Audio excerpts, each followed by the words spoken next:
দুনিয়া বহু বাদশাকে ছোট বানায় ফেলছে, দুনিয়া বহু ফকিরকে বাদশা বানায় ফেলছে, দুনিয়া বহু সুন্দরীকে কবরে লাথি দিয়ে ফেলায় দিছে। এক বুজুর্গ বলছিল এক যুবককে, যুবক অহংকার করো কেন? যুবক বলছে, আমারে চেনেন আপনি? বলছে, হ্যাঁ চিনি। আউয়ালুকা নুতফাতুন কাদিরা, তুমি হইলা প্রথম ছিলা নাপাক দুর্গন্ধ, একবার দুর্গন্ধময় একটা বীর্যের ফোঁটা, এত দুর্গন্ধ যেই দুর্গন্ধের কারণে তোমার মা বাপ দুইজনকে গোসল করতে হয়েছে। 2 নাম্বার, তোমার শেষ পরিণতি কবরে, লাশ যেটা অল্প কয়েকদিনে পচে গলে দুর্গন্ধ হয়ে যায়।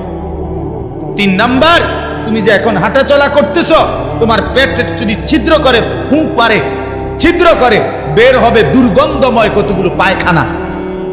তাহলে যার শুরু দুর্গন্ধ, যার শেষ লাশের পচা দুর্গন্ধ, যার পেটে বহন করছো দুর্গন্ধময় পায়খানা, তুমি মাতবরি করো কেমন? এজন্য অহংকার না করি যুবক। একজন ছেলে হলেও বুঝো, 2 জন হলে 2 জন বুঝো ভাই। আমি জানি আমার প্রতিদিনকার বলার ক্ষেত্রে আমার উদ্দেশ্য থাকে একটাই, সবাই একসাথে দিনদার হবে না, কিন্তু চেষ্টা করে যাই এই আশায় যে একটা ছেলেও বদলে যাবে, 2টা ছেলেও বদলে যাবে, কোনো একজন যুবকও যদি বদলে যায় আমার 100 বছরের চেষ্টায়, আর আল্লাহ যদি আমারে এর বরকতে মাফ করে দেয়, তো আমি বেঁচে গেলাম। তো আল্লাহ তাআলা আমাদেরকে বলছেন, বান্দা ইয়া আইয়ুহাল্লাযীনা আমানু, হে ঈমানওয়ালা, মানে ঈমান তোমার পছন্দের বস্তু যেন হয়, ঈমান ঠিক থাকে। 2 নাম্বার, ইত্তাকুল্লাহ, আল্লাহকে ভয় করো, তাকওয়া অবলম্বন করো। মুমিনের জীবনের, আমাদের জীবনের মূল পুঁজি আল্লাহর ভয়, মূল সম্পদ। এটা হারাইয়া বাকি সব অর্জন করে লাভ নেই। এটা থাকলে বাকি কিছু পেলে বা না পেলে কোনো অসুবিধা নেই। মাওলানা মুফতি দ্বীন মোহাম্মদ সাহেব, আমি শুনতেছিলাম একটা আয়াত পড়ছে, ইয়া আইয়ুহাল ইনসানু মা গাররাকা বিরাব্বিকাল কারীম।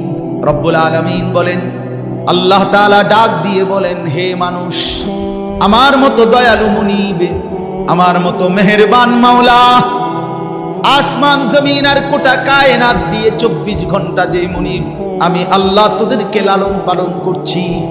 একবার চাঁদ উঠাই, আবার চাঁদ ডুবাই, আবার সূর্য আনি, সূর্য ডুবাই, একবার রাত বানাই, একবার দিন বানাই, একবার আলো দেই, আবার অন্ধকার দেই। আল্লাহ বলেন, এতটা যত্ন করে লালন করছি যেই মনিব, আমার মতো দয়ালু মাওলা, আমার মতো দয়ালু আল্লাহ থেকে তুই বান্দাকে, তুই মানুষকে কে রে ভুলায়া দিল? আমাকে বাদ দিয়ে যার কাছে গেলি বান্দা, বল না বান্দা, আমার চাইতে বেশি কি পেলি তার কাছে? সে তোকে কি দিল? বলো, তোমার সমবয়সী বন্ধু তোমারে কি দিল? উলঙ্গ কতগুলো ছবির দৃশ্য দেখানো ছাড়া, মদের আড্ডা, জুয়ার আড্ডা, নারীর আড্ডা, জিনা ব্যভিচারের আড্ডা ছাড়া তোমার বন্ধু নামের ওই শয়তানে তোমারে আর কি দিছে? তুমি বলো, বলো। ওইগুলা তো বন্ধু নামের শয়তান, ওইগুলা বন্ধু নামের ইবলিস। আল্লাহ আমাদেরকে বুঝ দান। কোরআনুল কারীমের মধ্যে আল্লাহ তাআলা 7 জন যুবকের ঘটনা বলছে, যাদের ঈমান এতটাই মজবুত ছিল যে আল্লাহ তাআলা তাদের ঈমানের মজবুতির কারণে গোটা পৃথিবীর জন্য তাদের উপমা আল্লাহ তাআলা কোরআনের সূরা নাজিল করে শোনাইছে। মক্কার কাফেররা নবীজির কাছে শুনতে চাইছিল, মুহাম্মদ, পূর্ব জামানায় তোমার জন্মের আগে এক দেশে কয়েকজন যুবক, তাদের একটা আশ্চর্য ঘটনা ঘটছিল, সেই ঘটনাটা কি তুমি কইতে পারবে? আল্লাহ তাআলা কোরআন নাজিল করে আল্লাহ বললেন, বন্ধু, ঘটনাটা যুবকদের আমি আপনারে শুনাইতেছি। নাহনু নাকুসু আলাইকা নাবাআহুম বিল হক ইন্নাহুম ফিতয়াতুন আমানু বিরাব্বিহিম। আল্লাহ বলেন, যে ঘটনাটা শুনতে চাইছে এটা হলো ওই যুবকদের ঘটনা, যেই যুবকরা আমার উপরে ঈমান এনেছিল, আমি তাদের ঈমান হেদায়েত আমি নিজ হাতে বাড়ায় দিয়েছি। আল্লাহ বলেন, আমার পছন্দ হয়েছে। এজন্য ভাই, মুসলমানের ঈমান আল্লাহর পছন্দ।